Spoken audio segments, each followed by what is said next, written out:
Mereka harus terus melanjutkan ke depan. Akan memproduksi konten dan mempercepat proses pembuatan.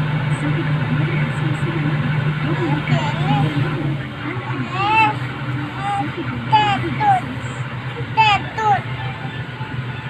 Ketika takdir mempertemukan dua jiwa, anak bisa berbeda.